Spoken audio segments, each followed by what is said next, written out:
பொசுக்குன்னு இப்படி சொல்லிட்டியம்மா. எஜமான் எஜமான் எஜமான்ன்றது ஒரே ஒரு ஆள் தான், அது சிவபெருமான்.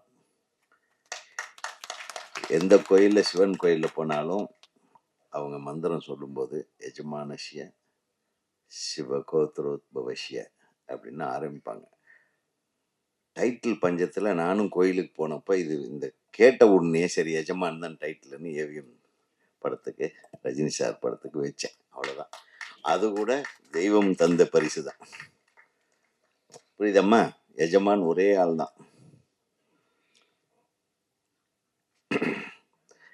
நான் சின்ன வயசுல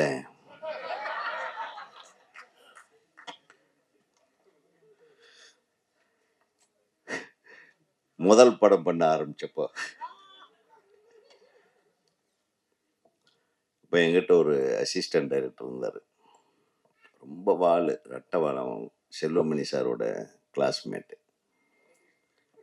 அவன் ஒன் சைடாக தான் அவன் பேசினா ஒரே தடவை தான் பேசுவான். அதுக்கப்புறம் நான் திருப்பி சொன்னேன் இது மாற்றிக்கிட்டேன்னா அதை மாற்றிக்க மாட்டேன். சார் இந்த கேரக்டருக்கு ஆனந்தராஜன் நம்ம கிளாஸ்மேட் இருக்கான் சார், அவனை கூப்பிட்டு வந்திருக்கான் சார். என்னுடைய முதல் படத்தில் அவருக்கு அதுதான் முதல் படம். உரிமை கீதம் படத்தில் 1988. ஸோ நானும் சின்ன பையன், அவனும் சின்ன பையன். இப்போ ஓகேவா? சந்தோஷமா? ஸோ 2 பேரும் விளையாடணும் அந்த படத்தில். நான் இயக்குனராக விளையாடினேன், அவர் வில்லனாக விளையாடினார்.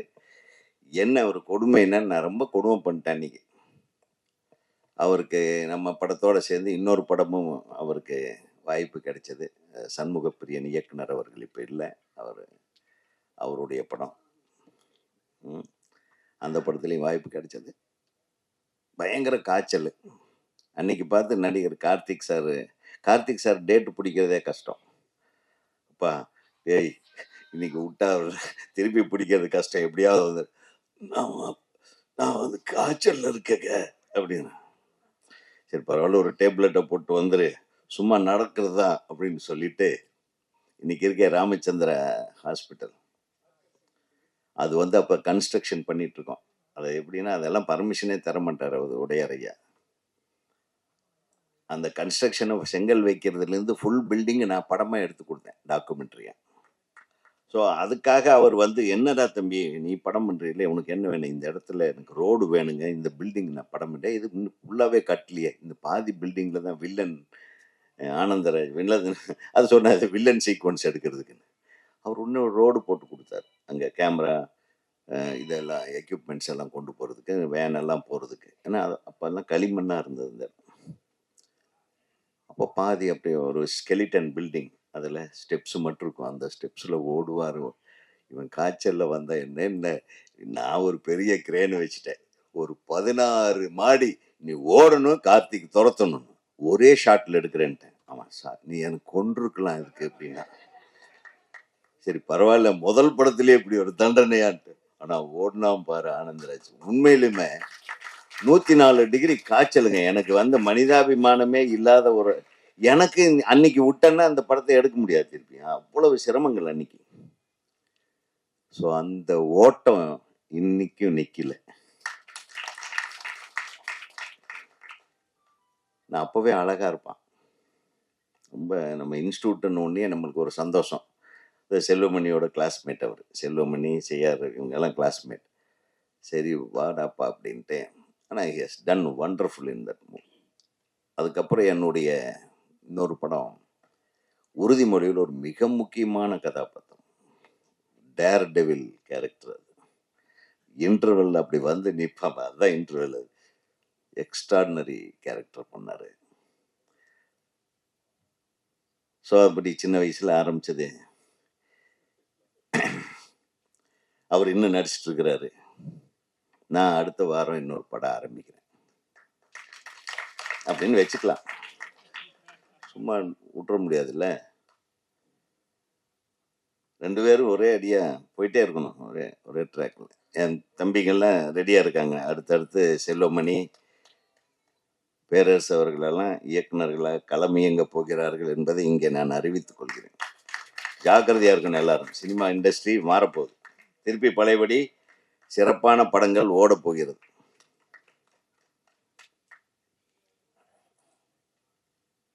நான் எத்தனையோ கம்பெனி ஓப்பனிங்க்கு போயிருக்கேன், பூஜைக்கு போயிருக்கேன். ஆனால் இப்படி ஒரு கம்பெனியோட மாஃபியா கம்பெனியோட ஃபங்க்ஷன் இன்னைக்கு தான் ஃபர்ஸ்ட் வந்துக்கிறேன் நான். அதில் ஒரு தம்பி பிட்டு போடுறாரு, கோயம்புத்தூர் மாஃபியா. அருமையான டைட்டில். அதில் ஒரு போஸ்ட் பாருங்களேன், சூப்பர். அப்படி வேற சொன்ன மாதிரி இனிமேல் நீ சீரியஸாக பண்ணாலும் சிரிச்சிருவாங்க. அது வந்து மாற்றமே இல்லை. ஆனந்தராஜ்கிட்ட ஒரு இது என்னன்னா, நம்ம எல்லாமே வில்லனாவே பண்ணிட்டுருக்கேன். நான் ஒரு படமாவது ஹீரோவா பண்ணணும். நம்ம கமல் சாரோடைய வீட்டில் தான் என்னுடைய ஆஃபீஸ், நம்ம முதல் ஆஃபீஸ் 172 எல்டாம்ஸ் ரோடு. அவர் இப்போ ஆஃபீஸ் வச்சிருக்காரு இல்லையா, அந்த ரூம் தான் எங்கள் ஆஃபீஸ், நம்ம முதல் படத்தோட ஆஃபீஸ். சாயந்தரமான ஷாருஹாசன் சார் பஜ்ஜி போண்டா எல்லாம் எடுத்துகிட்டு மேலே வந்துடுவார். என்னடா இன்னுமா டிஸ்கஷன் பண்ணுறீங்க, 6 மணி ஆகுதெல்லாம் பேக்கப் பண்ணி அனுப்பு அப்படிம்பாரு. நான் அனுப்பின கட்சியில் அவர் இன்னொன்று ஓப்பன் பண்ணுவார் எங்களுக்காக. பசங்க கஷ்டப்படுறானுங்களே, இல்லை எல்லாம் இருங்கடா அப்படின்ட்டுவார். ஸோ அது ஒரு பொற்காலம். அந்த டைமில் அங்கே வந்து உட்காந்துருவார். வந்து ஒரே புலம்பல். அதே கம்பெனிக்கு ஹீரோவாக நடித்தான். அந்த முதல் படத்தில் சிவஸ்ரீ பிக்சர்ஸு, வாசன் பிரதர்ஸ் அப்படின்னு, அதே படத்தில் ஹீரோவாக நடித்தார். ஸோ அது எங்கள் 2 பேர்த்துக்குமே அது ஒரு பெருமையான விஷயம். அது இன்னைக்கு வரையிலும் இந்த நட்பு. அவர் வீட்டில் எந்த விசேஷம் இருந்தாலும் முதல்ல ஃபோன் அடிப்பாப்புல. ஸோ ஆனந்தராஜுடைய வளர்ச்சி எனக்கும் எங்கள் திரைப்படக் கல்லூரிக்கும் ஒரு மிகப்பெரிய ஒரு பொக்கிஷம். ஏன்னா திரைப்படக் கல்லூரியிலிருந்து வந்தவங்க யாருமே, நடிக்க வந்தவங்க யாருமே சோட போனதில்லை. First Rajinikanth, our film institute. Hello, கொஞ்சம் கேளுங்க, முக்கியமான மேட்ரு, கண்டென்ட் கொடுத்துட்டு இருக்கிறேன். திரைப்படக் கல்லூரி முதல்ல சேம்பரில் இருந்தப்போ அதில் நடிப்பு கல்லூரியில் படித்தவர் தான் ரஜினிகாந்த் சார், சூப்பர் ஸ்டார். அதுக்கப்புறம் நிறைய பேர் ஃபிலிம் இன்ஸ்டியூட்லேருந்து நடிகர்களாக வந்தவங்க. சிரஞ்சீவி, நிறைய பேர்.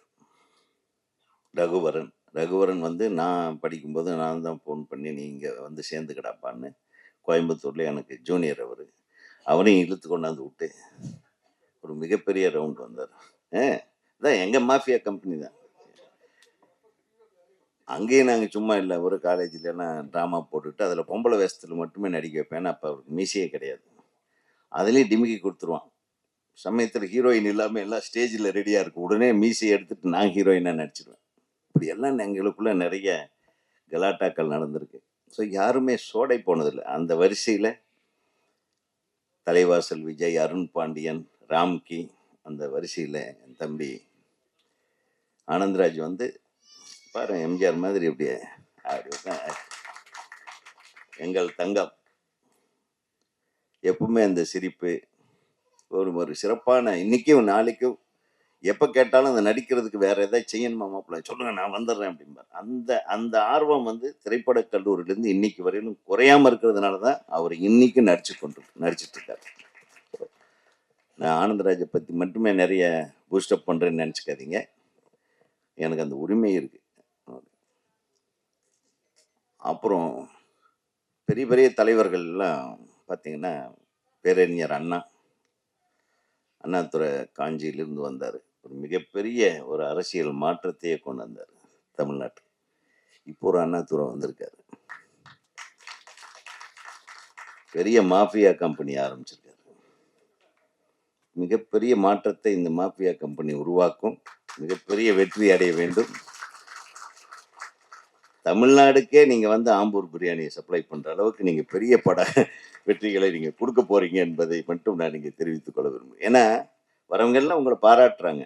ஏன்னா உண்மையாலுமே இன்னைக்கு சினிமா வந்து காப்பாற்றப்படுவதே இந்த மாதிரி உண்மையாக சினிமாவின் மீது பற்றும் பாசமும் ஆர்வமும் கொண்ட தயாரிப்பாளர்களால் தான். அவங்க இல்லைன்னா இன்னைக்கு எத்தனை தொழிலாளர்கள், ஒரு நூற்றுக்கணக்கான தொழிலாளர்கள் ஒவ்வொரு நாள் வேலை செய்கிறாங்க. அவங்களுக்கு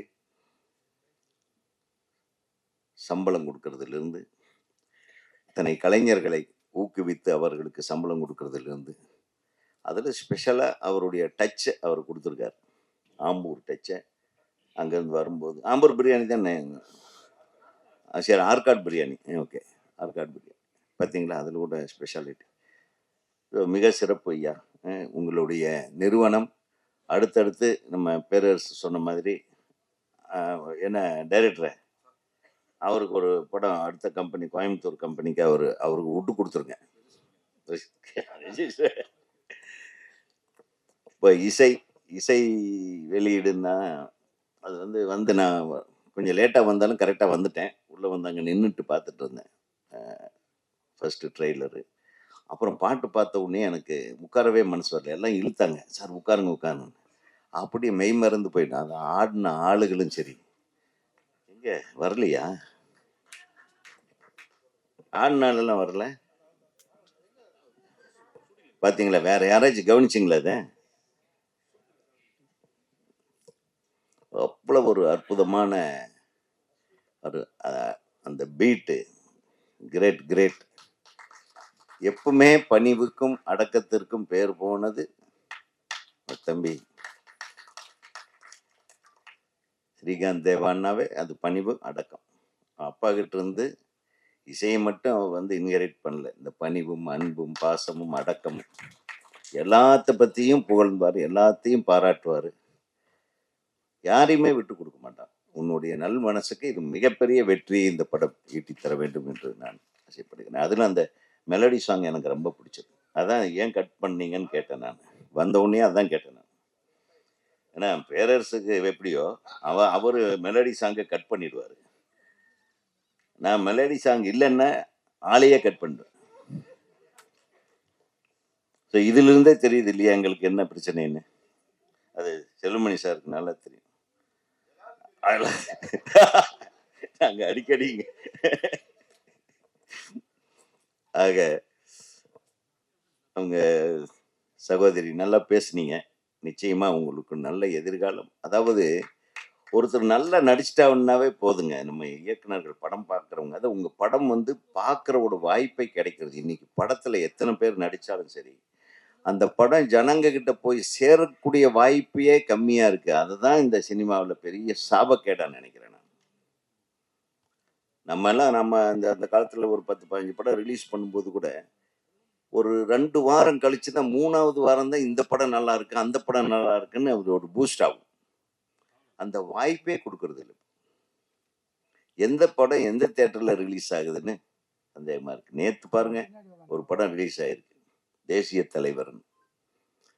மிக பிரம்மாண்டமான படம், அருமையா எடுத்திருந்தாரு டைரக்டர். பார்த்தா நேற்று அந்த படத்துக்கு வட மாவட்டங்களில் ஜாஸ்தி தியேட்டர் கொடுக்கல, தென் மாவட்டங்களில் தியேட்டரே கிடைக்கலன்றா. போட்ட தியேட்டர் எல்லாம் ஹவுஸ்ஃபுல்.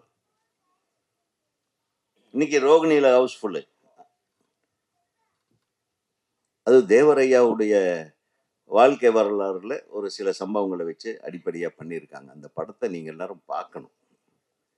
ஏன்னா அது ஒரு ஒரு கப்பலோட்டிய தமிழன், ஒரு வீரபாண்டிய கட்டபொம்மன், அந்த வரிசையில் ஒரு பெரிய தேசிய தலைவரை பற்றியான ஒரு படம். அது ஒரு சாதிய அமைப்புக்குள் அடங்காத ஒரு தன்மை வாய்ந்த ஒரு தலைவனை எப்படி போர்ட்ரே பண்ணியிருக்காரு ஒரு டைரக்டர்ன்றது பார்த்தோன்னே எனக்கு ரொம்ப ஆச்சரியமா இருந்தது. ஸோ படங்களுக்கு சரியான தியேட்டர்கள் கிடைக்கல. தியேட்டர் கிடைச்சாதானே நம்ம போய் பார்க்க முடியும். நம்ம பார்த்தா தானே நீ நடிச்சதை நாங்கள் ரசிக்க முடியும். நம்ம போராட வேண்டிய இடம் வேற இருக்குமா? அதுக்காக நீ சொன்ன கருத்தை நான் அது தப்புன்னோ ரைட்டனோ நான் சொல்ல விரும்பல. That is your independency. That is அது உன்னுடைய சுதந்திரம், உன்னுடைய பேச்சு சுதந்திரம், உன்னுடைய உணர்வுலேருந்து நீ பேசியிருக்க. உன்னுடைய ஒரு உணர்வு சரியானது தான். சிலர் பேச மாட்டாங்க. என் அக்கா தானே, என் அக்கா தீபா, என் அக்கா தீபா அவர்கள் நான் தம்பி அப்படின்னு எல்லாரும் நீ எல்லாரையும் அண்ணன் அண்ணன் தம்பி தம்பின்னு என் அக்கா தீபா அவர்கள் அதான் சொல்லியிருக்காங்க. என் அன்பு சகோதரி இவங்க என்னுடைய படத்தில் நடிச்சிருக்காங்க. அதாவது அவ்வளோ அழகாக இருக்கும். அது இப்போ வாய்ப்பு கேட்க வந்தேன்னு சொல்லிட்டேன். வாய்ப்பு கேட்க வரல. நான் தான் வர வச்சு அந்த படத்துல வாய்ப்பு குடுத்து நடிக்க வச்சேன்.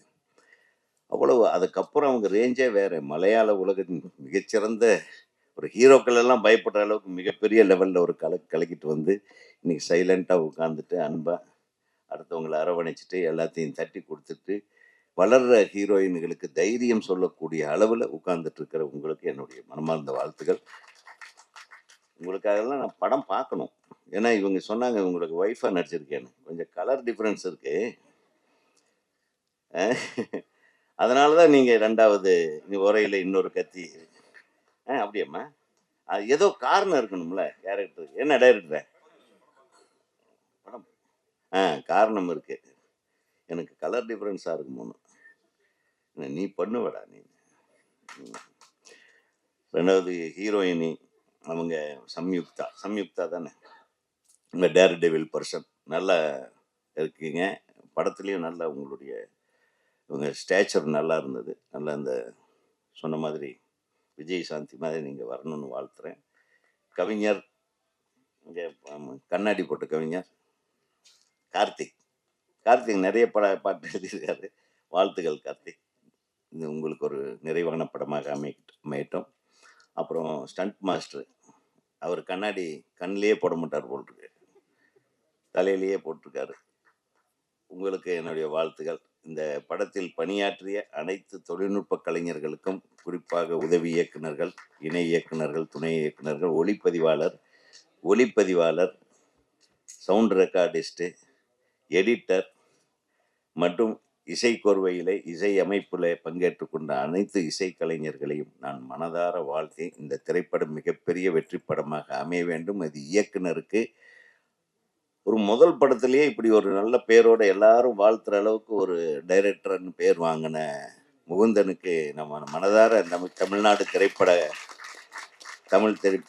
திரைப்பட இயக்குநர்கள் சங்கத்தின் சார்பாக எனது மனமார்ந்த வாழ்த்துக்களை தெரிவித்து, எங்கள் சங்கமே உன்னை வாழ்த்தியதாக நீ நினைத்துக்கொள் என்று கூறி நன்றி கூறி விடைபெறுகிறேன். நன்றி, வணக்கம்.